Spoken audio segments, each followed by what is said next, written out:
继续来看这论文风波，民众党的立委蔡碧如的硕士学位去予德明科技大学撤销啊。这蔡碧如今日表示，那准是因为应用这老高的部分呢，虽然违反着学术伦理，伊也真不服，不过也就是爱承担，伊也依法提出救济，那准是无到并盘也撕掉立委。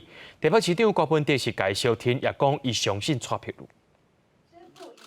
台湾民众党立法委员蔡碧如伫德明财经科技大学的硕士论文，互人检举有不当引用。德明科大13表示，经过学术伦理委员会审议，认定蔡碧如论文的研究结果甲结论有部分无适当因子，建议撤销学位。校方也通过撤销。是我很认真的。整理资料写下来的，本来是说我非常的有信心，然后昨天收到这样子的一个电子邮件，我是非常的错愕。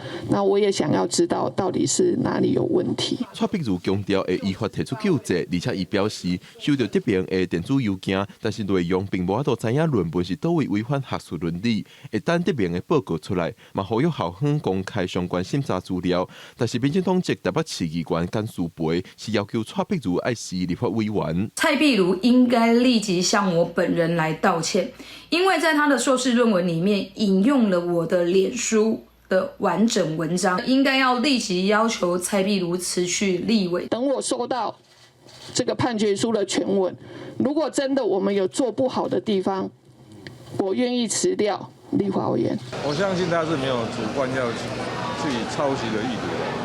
问题是到现在为止，我们还没有看到判决书。莲花时代力量也召开记者会，表示国党小连续出现论文风波，选举已经失去焦点，认为国党应该让人民健康的选举环境。蔡碧如也表示，家己并无参选，有心人士要透过伊打击其他的候选人，实在唔免安尼做。